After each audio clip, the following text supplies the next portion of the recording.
It is 12:37, and it is time for Community Comment. Here is your host, Craig Warmbold.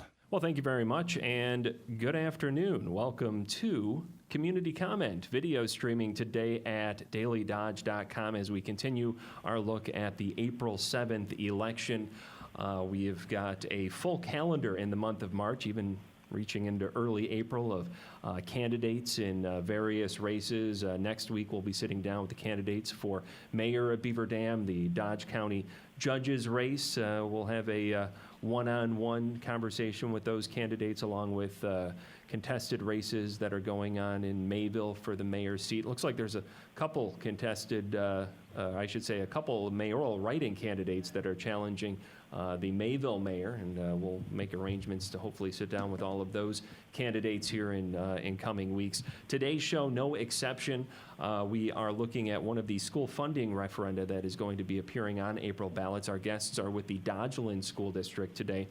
We want to welcome here in the Daily Dodge studios, we have got former school board president and the current chair of the personnel committee at Dodgeland, also a member of the building committee, Jeff Kane, here over to my right. Jeff, thank you very much for joining us today. You're welcome. The district administrator in the Dodgeland School District, Annette Thompson, is here. Annette, it's good to see you again.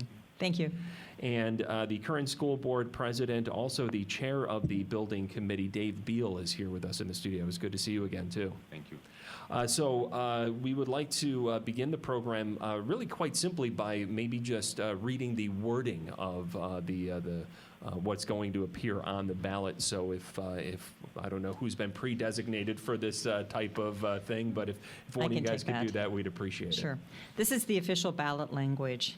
$17 million for district-wide facility projects.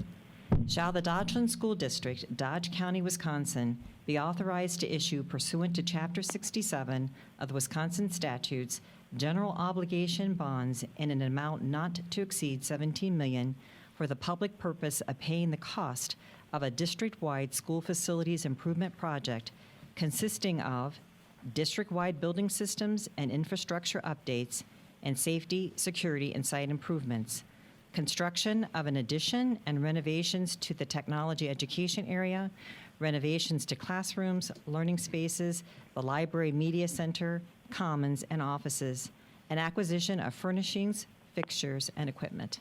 Okay. So let's start off with some insight into how this referendum came about. How was this plan developed? Well, and this really started back many years ago, roughly 2014. The building committee was looking at capital improvement plan and really laid out what the needs were going to be, kind of forecasting when some of the end-of-life items would come about, be it the roof, the parking lot, the HV systems, and some of the other infrastructure within the building. And knowing that our general budget would not be able to sustain some of those projects, we knew that when the school was paid off in 2020, that would allow us an opportunity to move forward and possibly go to a referendum without having an impact on the current rate that taxpayers are paying. One of the things that we really wanted to do when we looked at this is give a break back to the taxpayer, and with this referendum, we're able to do that. Yeah, the mill rate will go down 40 cents Right. if the referendum is approved. Correct. And if the referendum is not approved, The mill rate will also go down, and it will go down to zero for the school debt portion of the mill rate. But what's significant is that it's in the first year only. Because we are aided on our expenditures, we will lose state aid, and so in the second year, the mill rate will actually go back up. the mill rate would go up without approval. Correct. We do have the district's financial advisor joining us today, too, with R.W. Baird. Brian Brewer is joining us by phone. Brian, can you hear us okay? Yes, good afternoon. Good afternoon. Thank you very much for joining us on the program today. Could you help us wrap our brain around this concept that Annette just explained about the mill rate in year 2 actually going up if this isn't approved? Do I understand that right? Yes, so the easiest way to describe it is you're at the end of your payment of the 2000 referendum. That payment is $1,425,000, on which the district receives state aid reimbursement of approximately 32%. So that comes in and offsets the tax levy for the operations of the district. Next year, if the referendum is not approved, that levy of $1.4 million goes to zero, which would reduce the total school mill rate by $3.80. Then in the following year, year 2, because you're not receiving that 32% reimbursement of the expenditure, your operational levy will go back up about $1.22 using current formulas. So the net reduction in the mill rate related to the referendum debt payment going away is approximately $2.60 on the mill rate. Is this something that you see a lot, Brian, in working with school districts? I mean, the state aid formula is different for each district across the state of Wisconsin. It's based on property value per student. And so there are districts in the state that don't receive any state aid reimbursement for referendum debt. And there are certain districts that receive more reimbursement for expenditures related to referendum approved debt. So each district is unique in how this would occur. But the generic set of assumptions for a positively aided district that is coming to the end of their final debt payment, this same sequence would occur, where you would drop down in year 1, and then because you're not receiving the state aid reimbursement in year 2, you would go back up in year 2. So then what would be the effect, again, if we can go through these numbers, if the referendum were approved in terms of the mill rate and what property taxpayers would see in the event of a successful referendum? Sure. So as I mentioned, the current payment, the final payment that the district just made on the 2000 referendum debt is $1,424,000. At the current interest rate assumptions that we're using a 4.25%, which is well above the current market, primarily because we want to be conservative as we're communicating tax impacts. So the principal and the interest to be repaid on the $17 million over a 20-year repayment period equates to a payment that's about $150,000 lower than the $1,425,000 that the district's currently paying. And so that $150,000 payment reduction is what equates to the approximate 40 cent per thousand reduction in the referendum debt portion of the school budget. And so what would the tax impact look like on, say, like, the standard $150,000 home, that type of thing? What type of tax savings would there be with the passage of this referendum? We would anticipate the savings to be about $60. And I would encourage people to go to our website. We actually have a tax calculator where you can put the fair market value of your home into that tax calculator, and it will show our citizens what the impact would be. Does it show both ways, if it's approved or not approved? It shows if it's approved. Shows if it's approved, okay. Is it okay that I still don't really understand why it's going to go up if it's down if it's approved? Are you getting that question a lot? It's complicated. I think, we have to remember, obviously, that we have a one K-12 building. And 20 years ago, when we were approved for that project, we knew that that was going to be an investment into the future. And so with that loan falling off, the new loan, as you heard Brian say, is less than that. And so the difference is what creates this drop in the tax for the debt portion of our mill rate. It's complicated because we are an aided district and you are reimbursed on your expenditures. And so we wanted to make sure that that message came through loud and clear. And Brian, you might want to also talk a bit about the historically low interest rates and the impact on the borrowing should we be successful in the April 7th referendum. Sure. As I mentioned, one of the assumptions that we are using when we prepare for the communication of a referendum is what is the interest cost related to the 20-year borrowing. And we, as a firm, use interest rates that are higher than what the current market is in case rates move higher.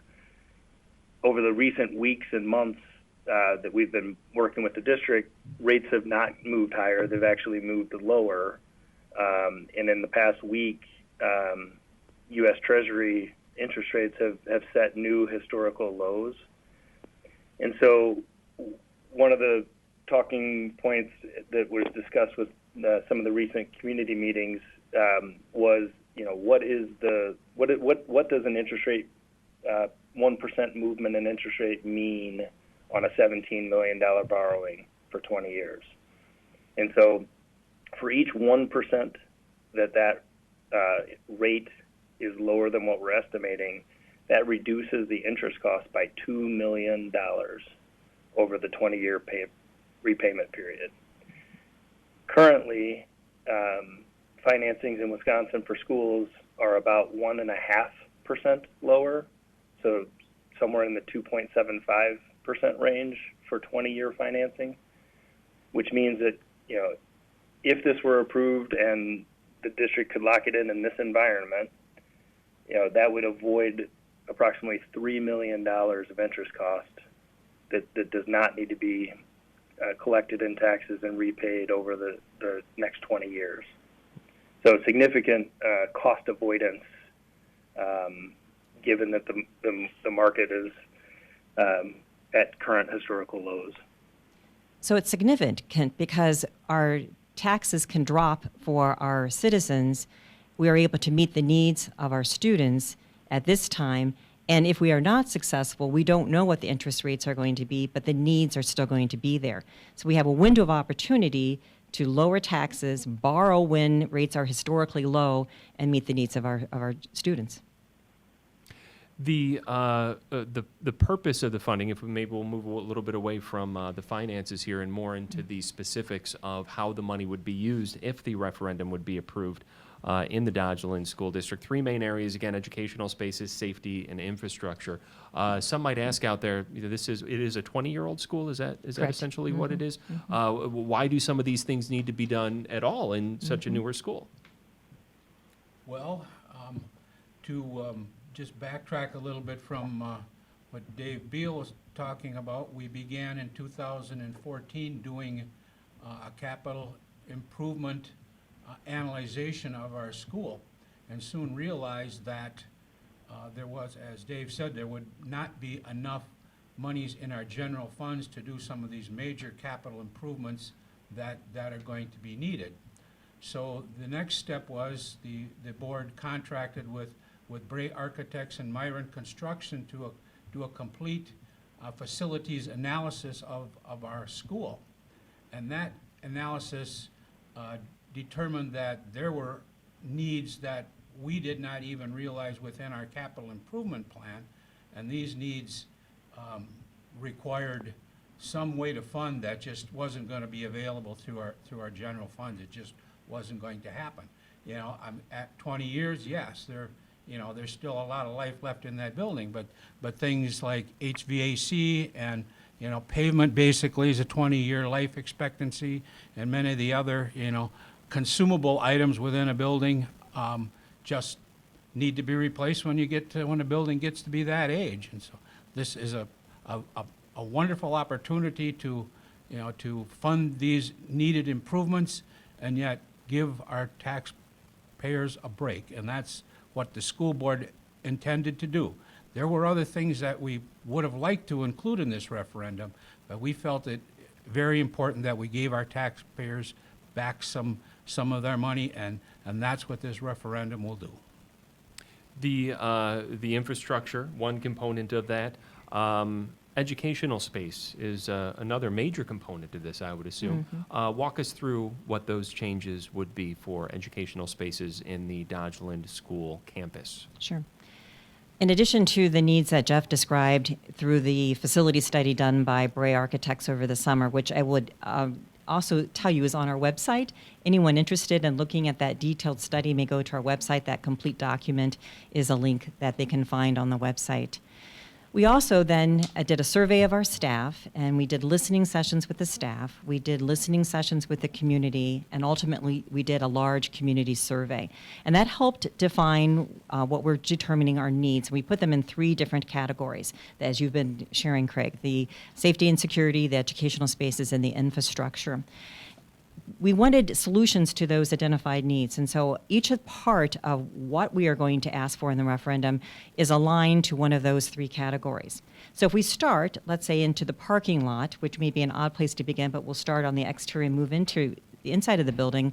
The parking lot's a good example of something that is an infrastructure cost, but it also is a safety and security. Anyone who's been in our building knows that at the end of the day, on one K-12 campus, we've got children that are moving into the parking lot. We've been concerned for some times about safety. Do we have the right flow of drop-off and pick-up so that kids can be safe getting to their vehicles to get home, or the pedestrians that leave our campus? So that would be an example of an infrastructure cost that is also related to safety and security. Similarly, we have an access drive that goes around behind the building, and if the viewers are able to see on the live feed here, we have an image in front of you of the access drive that goes around behind the building. We need to secure that. The back of the building is our main play space for our elementary children, so we want to make sure that we have safety there. Also, our building is right along a curve on Highway 26. For some time, we've been talking about needing to have some sort of a barricade to help keep our children safe. And so those are small things. They're not large projects, but they're all part of this grand vision of how do we take care of what we have, how do we improve it so that safety is at the forefront. So that's an example of the exterior of things that you might be thinking about are just infrastructure, but they're also really about safety. Then you move into the building. We currently have an entrance to the building that is not secure. And 20 years ago, when we had this approved, we weren't thinking about safety and security in the same way that we have to think about it today. And so one of the designs that we're going to put into place, should we be approved, is we're going to flip the district office location with the elementary school location. And that makes sense because we think about who we are serving. And we're serving our students and we're serving their families. And so we want an entrance for children to be able to be secure in the morning because they're being dropped off early. We want them within our building, warm and protected. We want a place for parents to be able to come when they're picking up their children at the end of the day, at the same time that we're controlling the flow of traffic. Currently, what happens at the end of the day is the commons area is the gathering area for parents, and it's quite open. And we want to make sure that we have safety that's also warm and welcoming to our families. So it made sense to flip the locations of those 2 offices and make sure that they are secure in the most efficient way that we can do that. In the elementary section of the building, there will also be some major improvements to the early learning areas. And we know that the research tells us early learning is so important for children, especially children coming to us out of poverty. And so for the first year, we actually do full day 4K kindergarten in our school district. We wanted families who maybe didn't have access to childcare or picking up a child for half a day of school that would be a difficulty for them. We wanted to be able to offer full day 4K, and it's been very successful. It's a play-based curriculum. It's very age appropriate. They get access to art, music from certified teachers, and we want to grow that program. To do that, we need spaces that are going to be developmentally appropriate. Currently, there are no restroom facilities. The sinks are at a higher level. So we need equipment and a space that's going to be great for those early learners. We will also be doing a refresh of the elementary lockers. People might remember that the lockers in the elementary actually came from the old school. And when the building was built, we took as much as we could from the old building into the new building.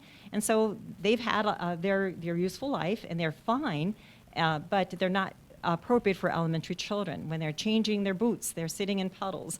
We'd like to have benches and hooks so that they can be well taken care of and be an environment where they feel like they belong. It's made for them.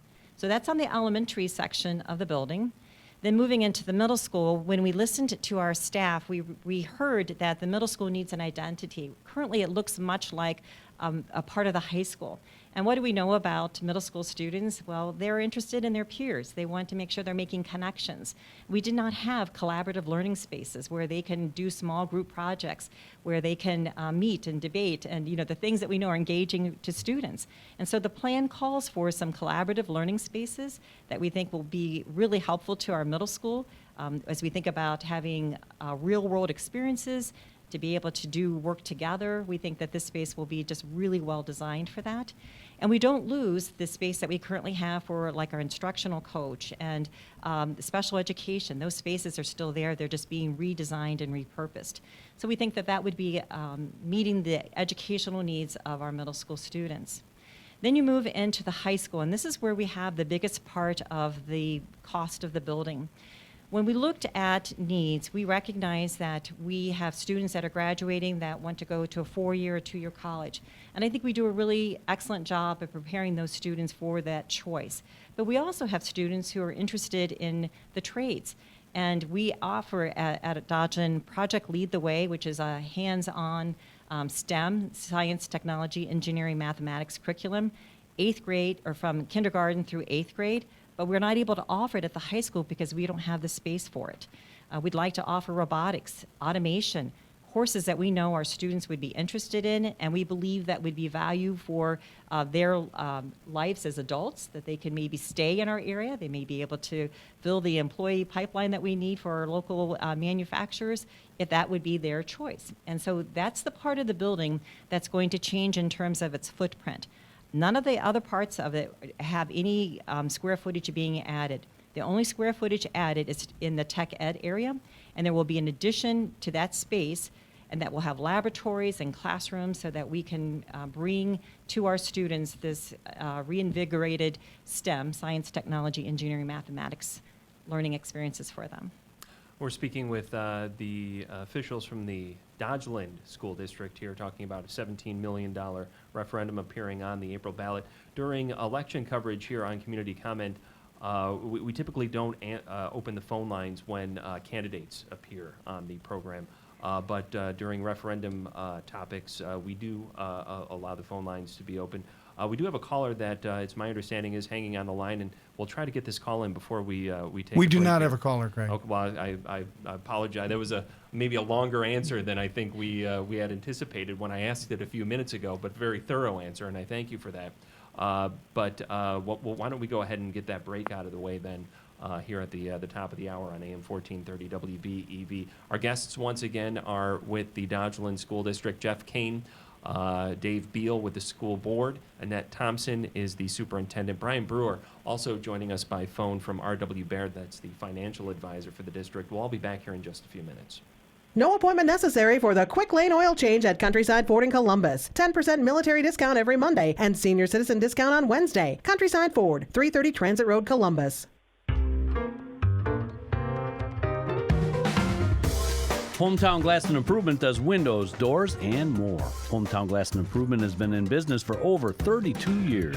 With Hometown Glass and Improvement of Beaver Dam, you get professional service and guaranteed results. Their many services include windows, entry doors, garage doors, sunrooms, awnings, shower doors, and custom mirrors. Call Hometown Glass for a free estimate at 887-3757. Hometown Glass and Improvement is located on Highway 33 just east of Beaver Dam. Hometown Glass does windows, doors, and more. Did you know that Hometown Glass also replaces windshields in vehicles? They can come to your location to replace that damaged windshield. For a free estimate on what you want done, call Hometown Glass and Improvement located on Highway 33 just east of Beaver Dam, on the web at hometownglass.com.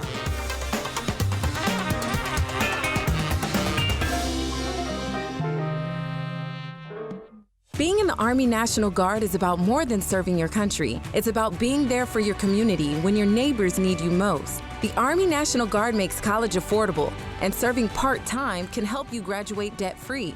Do you want to stay close to friends and family? The Guard allows you to serve close to home. Serving part-time in the Army National Guard lets you have the life you want. Learn more by visiting nationalguard.com. Sponsored by the Wisconsin Army National Guard. Aired by the Wisconsin Broadcasters Association and this station. And there's a big event going on at the high school field house here in Beaver Dam. It's the career fair, and with us to tell us more about it is our own Rick Arman. Rick. Thanks a lot, John. Yeah, been a real busy day here at the South Central Wisconsin Career Expo at the high school field house. And Lisa is joining us right now from Magnesian Health, a SSM health company. Lisa, welcome to the program. So far, you've had a good supply of kids coming through and even some adults. Yes, we've had a lot of people come through today. Okay, so first of all, what exactly are you hiring for, and what areas, what locations? So we have hospitals in Waupun, Ripon, and Fond du Lac, so we hire for a wide majority of positions there, anything from food service, housekeeping, nursing, maintenance. We have a lot of variety that way. We also have our Beyond Boundaries of Autism program here in Dodge County and the surrounding areas, where we provide in-home therapy for kids with autism. So we're looking for individuals who want to come in and work with those kiddos as well. What makes the company such a great company to work for? I love their mission and values. That's one thing that's drawn me to the company. We really care about our employees. See, and I think, isn't that pretty much at the end of the day what everybody is looking for? Is looking for a place that's going to give you a family environment. I mean, when you look across the board, so many places will have similar benefits, similar pay, and everything like that. But I would think if you're a person really looking to get into a career, you'd want to have that. Yes, I really feel that the mission really, it's great family values. It's just a great place to work. And I think that probably goes without saying, because tell us a little bit about your background and how long you've been with them. I've been with Agnesian myself since 2014, but the Beyond Boundaries of Autism program, which I talked about, I've been with them almost 20 years. So what drew you to that? I actually just kind of fell into my lap, and I fell in love with the fact of our mission and how we help kids, getting to see them grow. It's just been a great thing to see over the years. I love hearing the stories. Lisa, if somebody is not able to make it out here today, but they do want to find out more about what you guys do, about the Beyond Autism program and any of the programs that you have or any of the positions that you have, what would be the best way for them to find out more and apply? We do have our website, which is www.agnesiancareers.com. All of our positions are posted on there, including all of our autism positions. Excellent. Well, thanks for being part of our Career Expo. Thank you. Thank you for having us. Thank you. Appreciate it. Of course, the expo is going to go the rest of the afternoon. You have until 4 o'clock. There's been a great supply of people coming through, and really some fantastic people to find great careers with. And, of course, the expo is at the field house at Beaver Dam High School. Remember, when you do come through the back door, it's the very far back door, back by the football field is where you're going to want to come on. We're broadcasting live on 1430 WBEV. I'm sure you've heard about big corporate dental chains, but that's not who we are.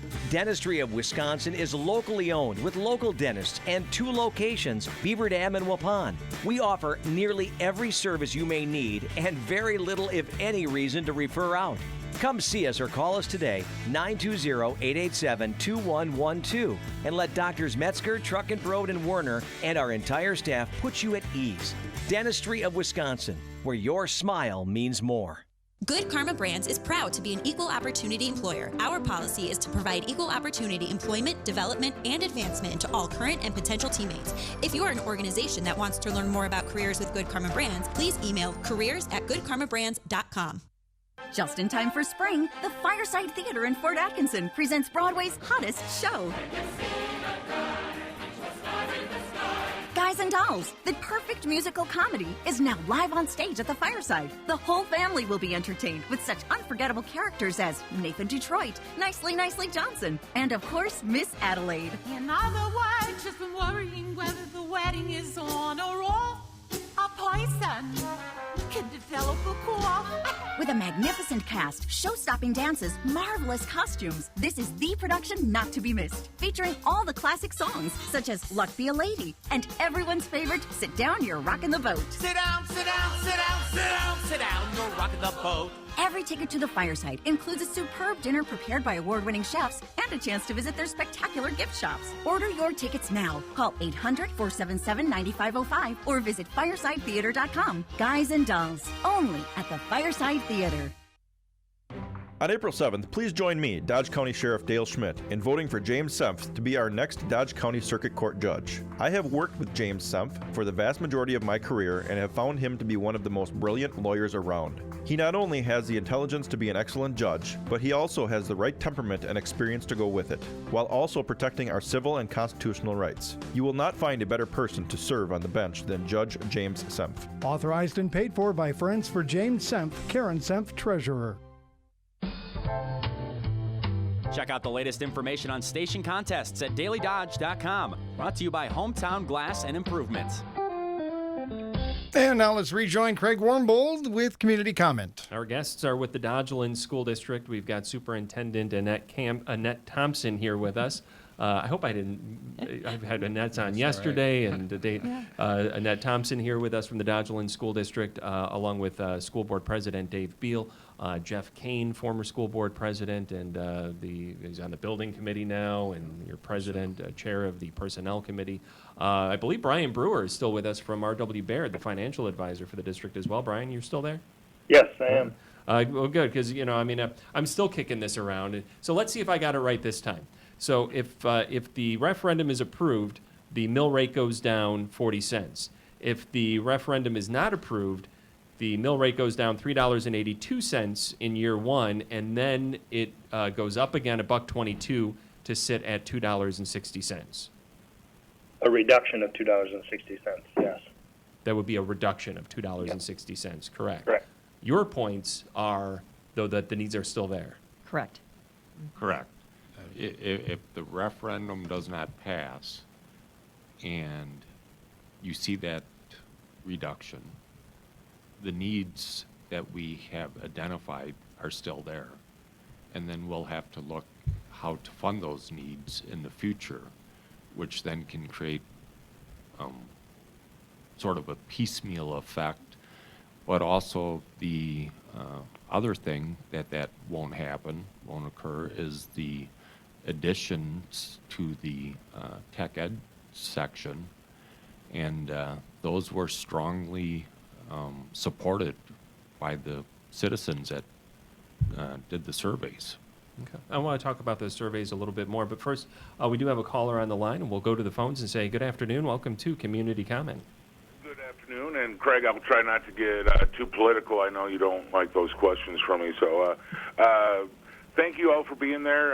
Annette and Dave, I got a chance to meet you last Thursday in Lowell. Jeff, I already know you. I am highly in favor of the referendum, and I kind of understand everything, and I appreciate all the information you sent out in the mail. And one of the reasons I'm really in favor is you just have the one facility, K through 12.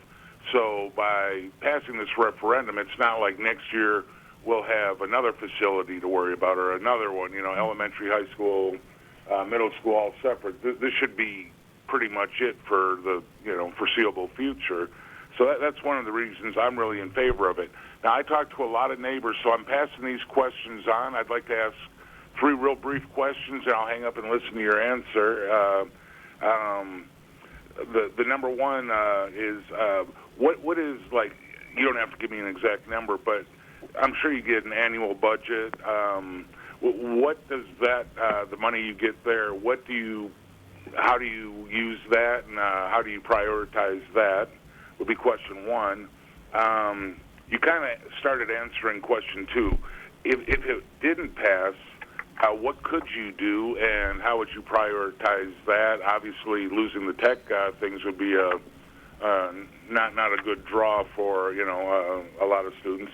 And then the last question, but it's probably the one I get the most when I talk to my friends, is I don't have children going to that school. Why should I pass this? If you could answer that one in particular, I think I'd have a better chance of getting all my friends on board as well. thank you again for all being there, and hope to see you next Monday. Thanks, Craig. And I never said anything about not asking political questions. It's certainly always welcome. But yes, whichever order you'd like to go. Sure. Thank you very much for asking those questions, and I appreciate that because we do want to be very transparent in this whole process. And again, I'm directing people to our website where we do have a frequently asked question document, and I think the questions that you've asked should be added to that document so that others can hear our responses as well. So I'm going to take the first one, and that is, how are we handling these needs in our current budget, if I heard that correctly. Yeah, what is the annual budget, and how do Yes. you use that to prioritize? Correct. Is what I wrote. So our annual budget is $10 million. Of that, about 80% are salaries and benefits. So we take away that, and we're left with about 20% of our general fund to be able to do everything that we need. 14% of that is transferred from the general fund to cover special education costs. That's one reason why we were really hoping to see an increase in the special education reimbursement rates, because we are a district that has a very high transfer from Fund 10 to cover Fund 27 or the special education costs. So when that's taken away, everything else falls under that, what's left. The textbooks, the curriculum, the technology, transportation costs, everything is included in what's left, including our maintenance budget. So of a $10 million budget, we have about $360,000 that we annually put towards maintenance. And from that, we pay our utility bills, we pay for the repairs. We've been paying from there the upkeep on the HVAC system, roof repairs, the patching for our parking lot, patching on our concrete, the things that are now just needing to be kept up. Question, did anybody else want to chime in on that? The second question was, if it did not pass, what would you do then to prioritize these needs that you've identified in this referendum? Take that one. All right. First of all, we, excuse me, will not be able to do any of the major improvements that the people that responded to our survey are asking us to do. We would not be able to build on for a new tech ed and modernize our STEM labs and do the educational improvements, excuse me, that we want to do. We'll obviously have to figure out some way that we're going to repair the roofs, repair the HVAC, continue to patch the asphalt, continue to patch the concrete, and do the basic things that we need to do through some other funding, some local borrowing at a much higher interest rate. It won't be the facility that it could be if we're successful with this referendum, and we won't be answering the needs that our respondents to our survey had asked us to address. And can you, sorry. Well, I was just going to say, we really want to put the building in a position that it's ready for the next generation. Can you elaborate on the community survey? Tell us, before we answer the third question from the caller, give us some insight into the feedback that you've gotten through that survey, what it is that the residents want. Well, we had asked several questions on the survey and, asked them to put down what they felt was important. And the survey results came back and they identified the top three things that we are going to referendum for. But some of the other things that were kicked around was an auditorium or improvements down at the football field, having running water and toilets down at that by the track and field area and that. And we really had to take a look at that. Plus, they looked at how much they would approve. And it could have been up to $20 million. But as a board, we, again, felt very strongly that we needed to give a break back to the taxpayer. And that's how we landed on the $17 million. After many hours spent at meetings with the board, we came to somewhat of a compromise and said this is a good number that we can give back and still accomplish the needs of the building. And again, we're listening to the survey results. We're listening to what the citizens are telling us. And they identified very good needs. And again, the top need was for the tech ed improvements. And that third question really kind of dovetails right into that. What about those taxpayers who don't have a student in the district? Well, I'll start and then we can move off, but I look at it this way. We are a community. Dodgeland is a spread out area with several villages and townships and the city of Juneau in it. But why should somebody that doesn't have children have to pay for a school? Doesn't it come down to community and having good people in our communities and having the younger generation being able to give back to the community? And again, a school many times is that family beyond the home that they have where they live, and we want what's best for everybody, and that includes, and many of them have grandkids, and I'm certain they want what's best for their grandkids and to have a good education and move forward, and that's part of the reason, and I'm sure Annette and Jeff can. Well, that's right, Dave. It is, as you said, we're proposing this for the next generation. That next generation, hopefully, with a wonderful school system, will want to build homes and reside and raise families and be part of the Dodgeland community. And without these improvements, we're going to be at a disadvantage to our neighboring school districts. So it's just important that people consider this when they go to the polls, even though they may not have children. If they're considering the greater good of their communities and the greater good of the children of the district and of their neighbors that have children and grandchildren, they would consider that this is the right thing to do for our district. Does the community use the Dodgeland School campus, and if so, in what ways? Yes, they do, in a number of ways. We actually have community groups that will use our building for example, the 4-H Family Learning Days. We have a major event coming up with the 4-H Trivia Night. Our rec program uses our gym spaces. So we do have community groups who use this space, and we welcome that. We have the Beaver Dam YMCA that does an after-school childcare program, and we allow them to use our space so that children have care after school. Here in these the final minutes or so, I'm hoping we could focus in, elaborate on one of the what I get the impression is one of the more important areas of this referendum, and that is the STEM, the tech ed portion, the academic side. Let's elaborate on the impact that could have on students in the district if this is approved. Well, I think it's going to have a very large impact on our students. We always have a certain core group that's going to go on to college, do the 4-year college, and some beyond that. But then we also have a majority of students that may, military and or then go into the trades. And we really want to encourage that because, as we know, we're running short of people in the trades, be it plumbers, electricians, and that. And if we can provide those opportunities for our students,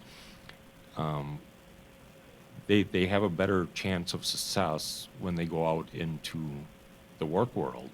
We want to make our students career ready so that they have those opportunities, and hopefully they will then also stay within our district and reside and raise their families within our district and not have to move further away for that job. But really it's about getting our students career ready. What are we physically going to see? What is physically going to change in, say, the tech ed wing or section of the campus? There is an addition, as you can see on the floor plan that's in front of you, and that addition will be lab space and classroom space. We don't have the final design for that because we want to be collaborative in that design.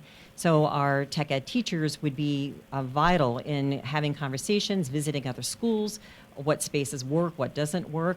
We actually hope to engage our local manufacturers and businesses in that conversation as well. What are the things that they're seeing students need to have in terms of skills coming into the workforce?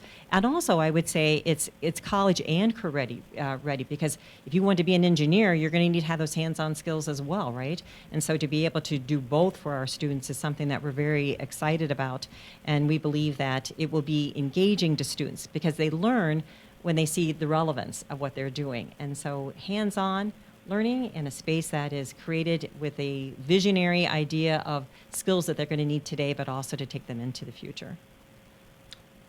Okay, yes. Just to add upon that, what Dave said, one of my other jobs, as well as being part of the school board, I'm on the Dodge County Board of Supervisors, and I am on the board of directors for Thrive ED, which is the economic development consortium between Dodge and Jefferson County. And one of the things we're realizing as that board is many of the students in our area do not realize all the different opportunities and the skill sets they need to achieve these opportunities that are available right here in Dodge County. So we want to build our facilities to give these students the very best skill set they have, and then create a learning environment so they can realize what opportunities are here in Dodge County, so they will choose to stay in Dodge County and raise their families in Dodge County. So that's why this STEM portion of our school is so important. And maybe, since we've got a minute or two, elaborate on the impact that this will have on special education. Yes. There will be some redesigned special education spaces within the building. We have spaces currently that are meeting our needs, but we feel like we can improve in that area. And so next to the addition for the tech ed would actually be a remodeled special education space that would serve students that have significant needs. And we are looking forward to, again, meeting with our special ed staff, having them a part of creating the final solution for special education students. All right. Again, this is a question that voters in the Dodgeland School District are going to be seeing. $17 million school Correct. funding referendum question. What is the Dodgeland School District? Maybe there's people out there that might not read, because it's not just in Juneau, is it? No, it's not. Why don't you go through the boundaries with me, if you Sure. would? It's 105 square miles within Dodge County, and the city of Juneau is where the school is located, but it's so much more than that. That's the northern part of our district. We have the villages of Kleiman, Lowell, and Reeseville. We have Oak Grove, also part of the district, and so it goes from as far north as Juneau all the way to Eustisford is one of our neighbors. Watertown is our neighbor to the south. Waterloo is our neighbor to the southwest. Okay. Then here in these final moments, maybe just what the takeaway that you want our listeners to have from this conversation today, and we go around the table. Is Brian still joining us? Yes. Oh, you are? Oh, well, thanks for sticking with us, Brian. Maybe you can give one quick recap of the numbers here as we wind things down. Sure. The estimated tax drop for the debt portion of the school taxes is 40 cents per thousand. The reason for that is because the old payment on the 2000 debt is going away, and the new payment related to the $17 million is lower. So that's how there's a drop. If it's not voted, if the referendum is not voted for, the drop would be greater. The 40-cent estimate is based on conservative interest rates that we've been using during the planning process. Current market rates are lower by roughly 1.5%. If that stayed and the referendum was approved and the district could lock that in, that would help to avoid approximately $3 million of interest costs that would not need to be collected to pay for these projects over the 20-year repayment. Excellent, and thank you for that. We do appreciate it, Brian. Jeff Kane, what do you want the takeaway to be for our listeners? Well, the takeaway I would put out for our listeners is this really is a very unique opportunity in the history of our school district where we can have a position where existing debt is dropping off, is being satisfied, and we have an opportunity to have a referendum to put new debt back on and yet have our taxes go down from what the current level is and improve the learning environment for our kids and take care of all of the infrastructure and capital needs that this building currently has. Superintendent Annette Thompson, the takeaway. Well, I would agree. I think it's about timing. We have an opportunity to create learning opportunities for children of today and tomorrow. You know, our motto as a school district is that we're the road to a better tomorrow. And I think we are so grateful 20 years ago that our communities said yes to building the building that we have. And the board has done a phenomenal job of being good stewards of that building. They've taken the resources that we've had and they've invested them well. But now we have an opportunity to say we can continue to invest in this facility because we want the best education for our children. And finally, School Board President Dave Beal. I just want to make sure that we position ourselves so that our building is set for the next generation, and also that we're able to make these upgrades to the school, increase the security of the school. You know, as mentioned, we live in a different world today, and we have to do different things than what we did 5, 10, 20 years ago as far as keeping the doors locked to the school. So that's important to me. As you know, I'm the police chief, so I take that very seriously and very concerned about everybody's safety. And then also the tech ed part to get our kids career ready. And then also the special education. The needs are much more significant, and we need to look at how we deal with those and the spaces that are needed, and the rooms have to be configured and made to adapt to the current learning environment that is there, because we know that standard desk and that aren't always the perfect fit for students anymore. Well, I'd like to thank you guys all very much for joining us on the program today. Thank you. Thank you. I'd like to remind our listeners that if you're on terrestrial radio, you could watch the video stream of this. We do have some helpful aids here for the video audience. The same images and facts and figures can also be found on the district website. Correct. Which I'm assuming is dodgeland.wi.us. Yes, it is. That basically that kind of typical school district website that you would see. Here we go. It is dodgeland.k12.wi.us, and then you do have district referendum FAQs. You run through everything that's needed right there on the website as well. You do have a couple more open houses planned. Do you want to mention those before Correct. we let you go? Right. Tomorrow night we will be in Juneau in the IMC, which is another space that would be repurposed with the referendum. We believe it's the heart of the school, so we're very excited about that. But that will be tomorrow from 6 to 7 in Juneau. And then Monday, we're at the Lowell VFW, again from 6 to 7 for open houses. Wonderful. Again, I want to thank all our guests for joining us. Joining us by phone, Brian Brewer with R.W. Baird, financial advisor for the district, Superintendent Annette Thompson, Jeff Kane, former school board president and current member of the school board, chair of personnel and a member of the building committee, the chair of the building committee, and also president of the Beaver Dam School Board, Dave Beal. Thank you guys all very much for joining me on the program. Dodgeland School. What did I say? Beaver Dam.